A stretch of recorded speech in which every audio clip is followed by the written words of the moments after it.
नड्डा साहब को किसी कारण से हम पसंद नहीं थे, क्योंकि हम आउट स्पोकन थे इन लोगों के लिए, बैकवर्ड के लिए, शेड्यूल कास्ट के लिए, शेड्यूल ट्राइब के लिए। तो अगर हमारे मंत्री जो संसद सदस्य हैं 131 तो SC/ST के हैं, OBC के भी काफ़ी 100 से ज़्यादा ऊपर हुए, तो इन लोग अगर सोच लें तो इस तरह का सम्मेलन हमें करने की ज़रूरत नहीं पड़े।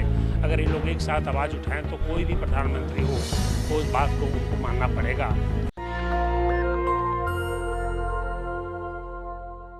मेरे साथ एक शख्स हैं, मैं इनके बारे में बिल्कुल नहीं जानता था और आज पता चला मंच पर जब मेंबर ऑफ पार्लियामेंट थे और शेड्यूल कास्ट से हैं और डॉक्टर हैं, दिल का ऑपरेशन करते हैं।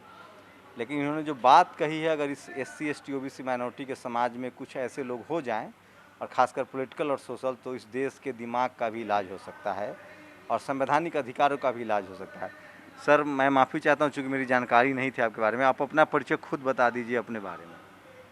मैं एक बेसिकली कार्डियक सर्जन हूँ और मैं गवर्नमेंट ऑफ इंडिया में director general of health service के पद पर रहा हूँ काफ़ी दिनों तक। उसके पहले मैं सफदरजंग हॉस्पिटल का डायरेक्टर और प्रिंसिपल रहा करीब 10 साल तक। तो ये मेरा परिचय और मैं समाज तो सेवा। आप अभी कह रहे थे कि आपने कुछ नियम बना दिया जिससे गरीबों को पैसे ही नहीं लगते थे। हाँ, मैंने अपने टेनवर में जैसे कि सफदर अस्पताल में मैंने काम किया था और वहाँ पर गरीब लोग ही आते हैं। और हार्ट सर्जरी, आपको मालूम है कि हार्ट सर्जरी में बहुत ही पैसा लगता है, लाख 1.5 लाख 2 लाख लगता है। तो हमारी बेटी भी वहाँ काम करती, हार्ट सर्जन है। तो बोली कि बहुत गरीब लोग आते हैं पापा। मैंने कहा हाँ, बहुत गरीब लोग आते हैं, तो क्या अफोर्ड नहीं कर सकता। फिर मैंने ये DG एक ऑर्डर निकाल दिया, सफदरजंग MS को लिखा कि यहाँ पर जो भी मरीज आएगा हार्ट सर्जरी के लिए, उसकी इलाज कम्प्लीटली फ्री होगा। और आज सफदरजंग अस्पताल में कोई भी मरीज चला जाए, गरीब हो या अमीर हो, हार्ट का इलाज उसका फ्री ऑफ कॉस्ट होता है, उसमें पैसा नहीं लगता। आप बता रहे थे कि JP नड्डा जो उस समय के हेल्थ मिनिस्टर थे, उनको लेकर किसी तरह के कन्वर्सेशन हुई थी, आपसे रिजाइन कन्वर्सेशन उनसे होती ही रहती थी, कन्वर्सेशन उनसे होती रहती थी। लेकिन मैं आपको बता दूं कि जैसे मैं अपने टेनवर में ये जो रोस्टर की बात करते हैं बैकवर्ड की, हमने सारे वैकेंसी को भरा एम्स में और 200 रोस्टर लगवाया। सारे पोस्टों को मैंने मर्ज कर दिया ताकि रिजर्वेशन में कोई दिक्कत नहीं हो। तो उससे SC/ST OBC का प्रॉपर रिजर्वेशन मिला और सारे पोस्टों को भरा गया। नड्डा साहब को किसी कारण से हम पसंद नहीं थे, क्योंकि हम आउट स्पोकन थे इन लोगों के लिए, बैकवर्ड के लिए, शेड्यूल कास्ट के लिए, शेड्यूल ट्राइब के लिए। तो मतलब अब वो बात छोड़ दीजिए कि बात बीती हो गई, अब उनके बारे में क्या बोलें। अब तो अभी आप कुछ सलाह दे रहे थे कि जो SC/ST OBC माइनॉरिटी के सांसद हैं वो दब्बू है, वो बात नहीं करते हैं। मैं ये कहना चाहता हूँ कि अगर मैं एक छोटा सा सरकार का अधिकारी था, छोटा सा अधिकारी, डायरेक्टर जनरल कोई बहुत बड़ा पोस्ट होता है ज़रूर, लेकिन छोटा सा मंत्री के सामने एक छोटा सा अधिकारी ही होता है। जब हम लोग एक छोटा सा अधिकारी होकर के अपने काम कर सकते हैं ठीक से, तो अगर हमारे मंत्री जो संसद सदस्य हैं 131 तो SC/ST के हैं, OBC के भी काफ़ी 100 से ज़्यादा ऊपर होंगे, तो इन लोग अगर सोच लें तो इस तरह का सम्मेलन हमें करने की ज़रूरत नहीं पड़े। अगर इन लोग एक साथ आवाज़ उठाएं तो कोई भी प्रधानमंत्री हो उस बात को उनको मानना पड़ेगा। क्योंकि जो गलत बात है, जो गलत बात है, अगर जनगणना करना है तो जनगणना करना, इसमें क्या प्रॉब्लम है। अगर आप वास्तव में भागीदारी सबको देना चाहते हैं, गरीबों को भागीदारी देना चाहते हैं, तो उसके हिसाब से जनगणना सबका करा के भागीदारी दीजिए। इसमें तो कोई बहुत बड़ी डिमांड जनता में कितनी जागरूकता देखने को मिल रही है?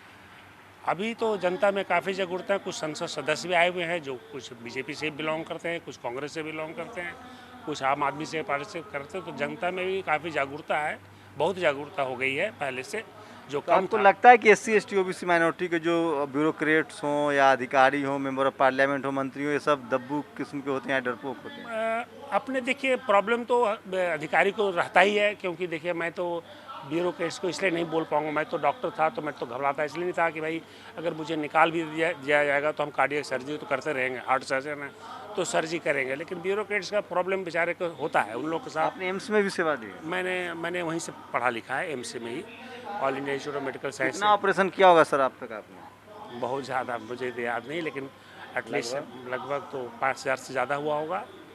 Open heart surgery, close heart surgery. देखिए, कई सवालों के जवाब दे गए हैं डॉक्टर साहब। जो लोग कहते हैं अभी नीट में 27% आरक्षण लागू हुआ है, 5000 से ज़्यादा ऑपरेशन कर चुके हैं और अब समाज का भी ऑपरेशन कर रहे हैं। मैंने इनसे इसलिए इंटरव्यू करना पसंद किया क्योंकि मेंबर ऑफ पार्लियामेंट भी बैठे थे, उन्होंने साफ साफ कहा कि 131 सांसद SC/ST के हैं, 182 के करीब OBC के सांसद हैं। अगर वो चाह ले तो आपके संवैधानिक अधिकार सुरक्षित रहेंगे और वो PM भी बन सकते हैं, मोदी जी को हटा भी सकते हैं।